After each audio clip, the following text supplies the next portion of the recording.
yaadame sakkasi kan inni hojjetu sakkasi nan babbadaa mudannoo kana nama afaan kiyya dhaga'u ka islaama ta'ee fi ka islaama hin taanillee waa irraa barata.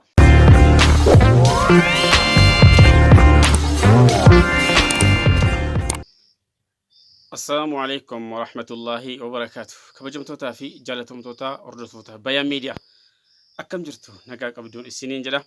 Egaa miidiyaan kun egaa namaallee fahamamuu dhabu, hubatamuu dhabu miidiyaa Islaamaati. Wantoota Islaamaa qofa irratti hojjechuu baatus. Walaakin wanti inni amantiidhaan amantii irratti dhiibbaa godhee hojjetu siin jiru. Wantoota Islaamummaadhaan wal qabatu hunda irratti kan hojjetu. Kan yaadames akkasii kan inni hojjetu akkasii hanga yoonaatti haa ta'u malee egaa baay'ee nama keenya biratti wanti amantiidhaan wal qabatuu fi wanti afaan Oromootiin wal qabatu baay'ee hubatama yookaan fudhatama hin qabu natti fakkaata akka kiyyatti natti fakkaata. Maaliif gaafa miidiyaa kiyyarra dhaabbadhee laalu jechuu kooti malee kan nama hundaa miti. Egaa kanaafi yeroo baay'ee nan babbadaa badeen deebi'a. Walaakin mokrootu namatti baay'ata. Isa kana keessa dhaamsa isinitti dabarfadha. Akka rabbi mokroo kana irraa kaasuu du'aayina kadhaan isiniin jedha. Kana malees immoo karaa biraatiin gaafii kan koo akki yaada kiyyaatti Bayaan Miidiyaa kuni waa hedduu afaan Oromootiin waa hedduu hojjechuudhaaf waa hedduu hawaasa biraan ga'uudhaaf kaayyoo baay'eetu jira. Karoora bal'aatu jira. Walaakin hordoftoota hin qabnu. Warrumtiyyuu hordoftoota keenya ta'an baay'een jira. Viiwursii irratti ilaalcha irratti hin jiru. Koomentii irratti yaada qabdanuu fi qeeqa qabdanuus jennaan koomentiin hin jiru. Isa hojiin kun hin mijanne haa ta'ugaa guyyaa dhuma mijate guyyuma ta'ee hin ta'a jedhatuma hin deemaa ture. Ammas akkuma sanatti hin deema abadan isa tasfaa hin kutu garaa hin muradhu. Gaafiin ani qabu an akka kaayyoo kiyyaatti Bayaan Miidiyaa torbanitti gaafii fi deebii waraabnee yeroo waraabnu kana gaafiin yookaan viidiyoon nuti hawaasa keenya biraan geenyu viidiyoo hawaasni keenya irraa waa baratu islaamummaadhaan wal qabatee namummaadhaan wal qabatee namni irraa waa baratu bifa kana gaafii torbeetti kan namni yeroo kamillee torbeetti eeggatu torbeetti tokko jedhee karoorseen ture yaada dhiyeesseen ture koomentiin nam tokko naan deebisne har'as irra deebi'een imaaraa jechuu kooti. Inni lammaffaa waa'ee jijjiirraa maallaqaa irratti jijjiirraa maallaqaa baay'ee isaatu afaan Amaaraatiin baay'ee jira. Afaan Oromootiin hin jiraatu. Namoonni keenya baay'een immoo afaan Oromoo kan fayyadamanu keessattuu ijoolleewwan biyya alaa jiranu namoonni as taa'ee maatii ijoollee kanaa wajjin wal qunnamu baay'ee afaan Oromootiin namoonni rakkatanu baay'eetu jiru. Kanaaf afaan Oromoo laalchisee jijjiirraa maallaqaa irratti hojjechuudhaafis yaaleen ture hojjedhaas tureera.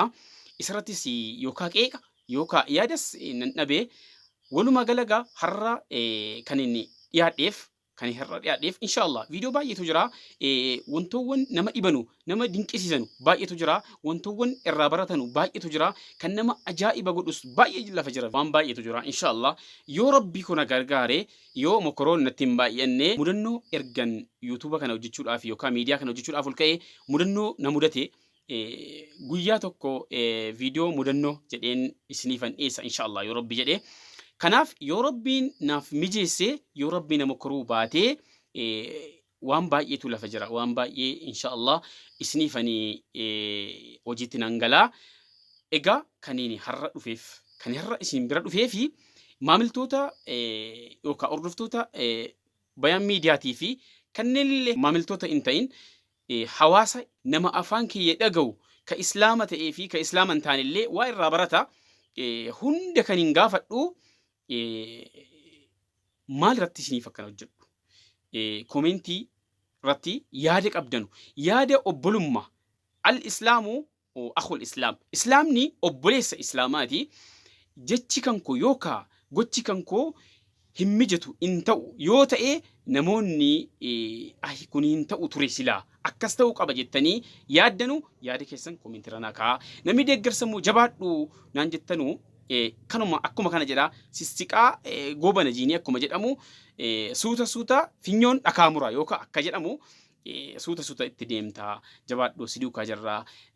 Namni naan jettanus akkuma kana jedha komentirratti naa barreessaan isiniin jedha. Egaa irra wanti an baay'ee dhufee fi yaadota yaada an qabuu fi kaayyoo bayaan miidiyaa qabu. Kaayyoon bayaan miidiyaa maa inni?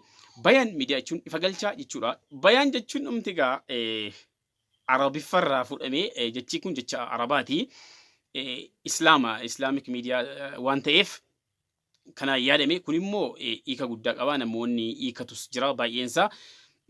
Kanaaf waan baay'ee irratti hundaa'uu barbaada. Waa tokko qofa irratti miti kan qabatamee deemamu, kan inni qabatee deemuudhaaf kaayyoo qabu jechuudha.